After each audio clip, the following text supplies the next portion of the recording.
Bonjour à tous et bienvenue pour cette nouvelle série de vidéos sur l'Euro féminin 2022.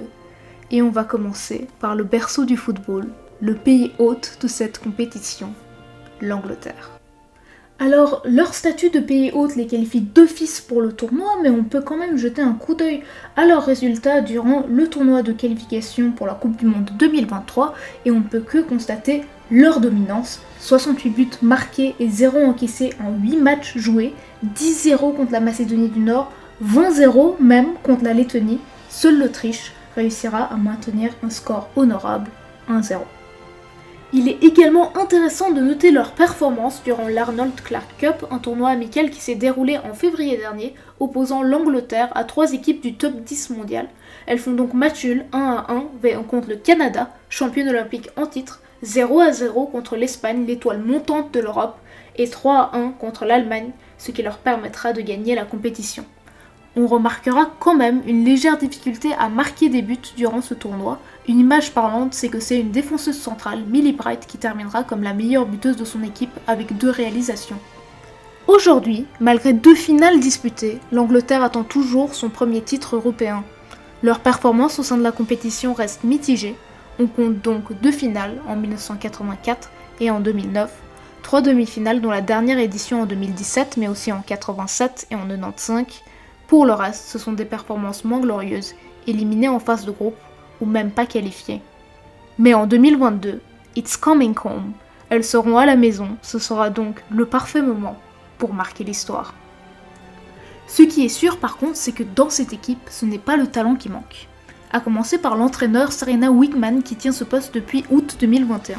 Elle a déjà gagné l'Euro en emmenant l'équipe des Pays-Bas jusqu'à la victoire lors de l'édition précédente en 2017. Wiegman, c'est une coach qui n'a pas peur d'expérimenter et de tenter de nouvelles choses, que ce soit en donnant sa confiance à des jeunes joueuses, pas très expérimentées, ou même tactiquement, en variant les formations ou en testant des joueuses à différents postes, quelquefois atypiques, mais toujours avec succès. Il est d'ailleurs très probable qu'ils choisissent une formation différente de celle qui s'affiche à l'écran. Moi j'ai opté pour un 4-3-3 classique avec Mary Earps dans les buts, là-dessus, il n'y a pas trop de discussion. La gardienne de Manchester United a récemment décroché le record de clean sheet de l'histoire du championnat anglais. Derrière, on retrouvera Ellie Roebuck, la jeune gardienne de Manchester City, qui après avoir souffert d'une blessure au mollet qui l'a tenue loin des terrains au début de cette saison, n'a pas pu se battre pour conserver sa place de titulaire. Enfin, Hannah Hampton, 21 ans, a saisi la chance offerte par l'entraîneur en sortant une incroyable performance face à l'Espagne durant l'Arnold Clark Cup. La portière d'Aston Villa s'est ainsi sûrement assuré une place dans la liste des 23. Devant, on trouvera sans doute Millie Bright avec son excellente qualité de positionnement et de tacle. Du haut de son mètre 78, la défenseur de Chelsea est également une menace dans les 16 mètres adverses, capable de marquer aussi bien de la tête que des 2 pieds. C'est d'ailleurs ce qui a poussé Sarina Wiegman à la placer en position inhabituelle d'attaquante durant les dernières minutes du match contre l'Allemagne. Une stratégie qui s'est avérée payante et qui illustre parfaitement le style de l'entraîneur ainsi que la versatilité de ses joueuses. À ses côtés, la capitaine Leah Williamson complétera sûrement la charnière centrale. Ses qualités de récupération et de distribution en font une milieu défensive remarquable. C'est d'ailleurs une option qui a été explorée par Sarina Wiegman et couronnée de réussite. En doublure pour ce poste de défenseur central, il y a aussi l'option Lotte Wubbenmoy, la joueuse d'Arsenal, ou encore Steph Houghton. La vétéran intelligente du football anglais est actuellement dans une course contre la montre pour être en forme pour l'Euro, suite à une blessure en tendon d'Achille qui a prématurément mis fin à sa saison. Sur le flanc gauche, on pourra trouver Jess Carter qui joue principalement en tant que latéral gauche pour l'équipe de Chelsea, mais peut également évoluer à droite ou être alignée en tant que défenseur central pour certaines configurations. Même chose pour Alex Kenwood, la joueuse de City qui est également spécialiste de coups de pied arrêtés. Enfin, on a même l'option Demi Stokes pour cette poste de latéral gauche, ou encore Rachel Daly qui évolue en tant qu'attaquante pour son club du Houston Dash, mais qui est bien sélectionnée en tant que défenseur pour cette équipe d'Angleterre. Considérée par certains comme la meilleure latérale droit dans le football féminin, c'est bien Lucy Bronze qui régnera sur ce poste, dans cette formation. Au poste de milieu défensif, il y a Kira Walsh, l'infatigable meneuse de jeu et capable de sortir des passes d'un autre monde, éliminant plus de la moitié de l'équipe adverse d'un simple coup de patte. Il y a aussi l'option Jill Scott, écartée pendant longtemps de l'équipe nationale, La vétérante est revenue et s'est garantie une place en faisant un excellent match face à l'équipe d'Espagne, notamment dans le travail de neutralisation d'Alexia Putellas, ballon d'or en titre. Sa grande taille, à 1m81, la rend extrêmement dangereuse dans les airs et sa grande expérience par sa participation à 4 Coupes du Monde et 3 Euros la rendra extrêmement précieuse. Une autre alternative se trouve en Katie Zelem. La skipper de Manchester United est excellente avec ses 2 pieds et s'est distinguée cette saison par sa tendance à marquer des buts directement depuis le coin de corner. Vous l'aurez deviné, c'est une excellente tireuse de coups de pied arrêtés. Dans la catégorie je peux jouer tous les postes du monde, il y a Georgia Stanway. Elle est employée le plus souvent en tant que milieu central, mais elle est confortable dans la plupart des postes d'attaquante. Elle s'est d'ailleurs déjà retrouvée à jouer à peu près tous les postes possibles et imaginables sur un terrain, suite à une vague de blessures dans son club de Manchester City. Elle avait d'ailleurs été même prévue pour jouer à la place de la gardienne au cas où celle-ci devrait sortir du terrain.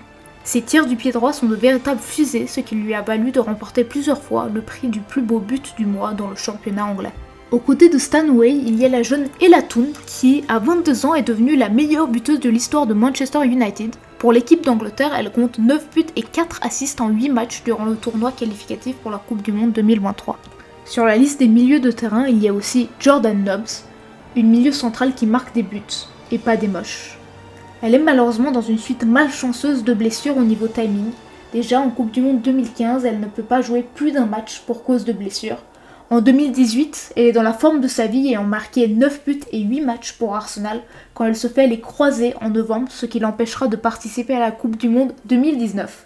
Et le 1er mai dernier, pendant le match qui oppose Arsenal à Aston Villa, elle sort en pleurs sur une blessure en genou qui mettra fin à sa saison avec Arsenal.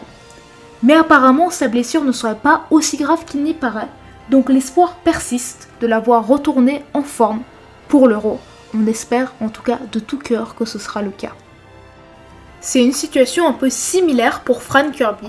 En effet, la joueuse a longtemps bataillé avec les soucis de santé. En 2020, elle annonce qu'on lui a diagnostiqué une péricardite, une inflammation d'une zone proche du cœur qui l'a tenue hors des terrains depuis fin 2019.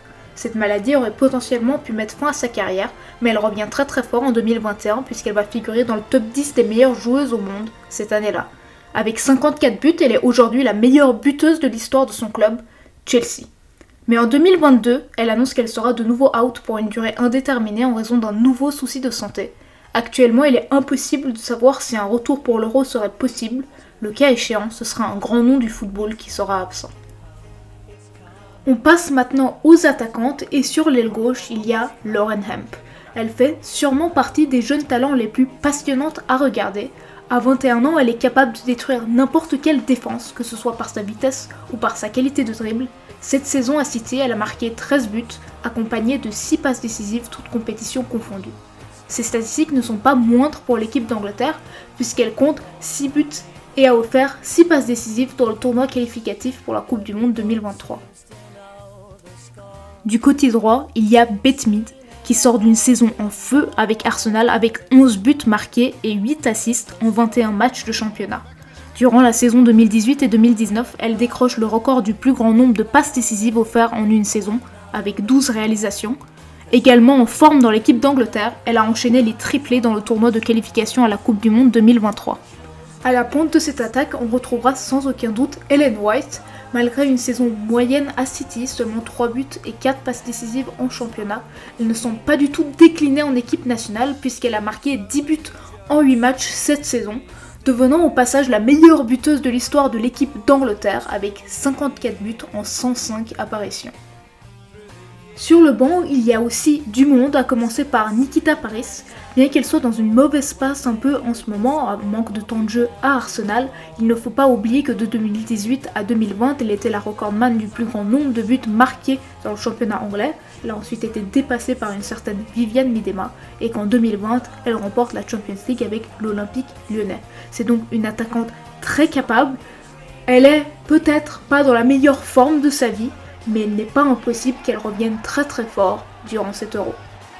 On peut également parler d'Alessia Russo. La jeune joueuse de 23 ans ne compte pas encore beaucoup de matchs joués en équipe nationale, mais elle figure déjà dans le livre des records puisqu'en 11 minutes, elle a marqué le triplé le plus rapide de l'histoire de l'équipe d'Angleterre face à la Lettonie. Cette saison avec Manchester United, elle compte 9 buts et 4 passes décisives. Enfin, il y a Bethany England, capable de jouer à n'importe quelle position d'attaquante même si elle préfère le poste de numéro 9. Cette saison avec Chelsea, elle a marqué 8 buts et offert 4 assists en championnat, malgré le fait qu'elle ne soit pas titulaire. Et en équipe nationale, elle compte aussi un joli score avec 6 buts et 2 passes décisives en 6 matchs. Voilà, c'est tout pour les 23 noms que j'ai sélectionnés pour cette équipe d'Angleterre, mais il reste encore pas mal d'incertitudes, notamment en raison des nombreuses blessures.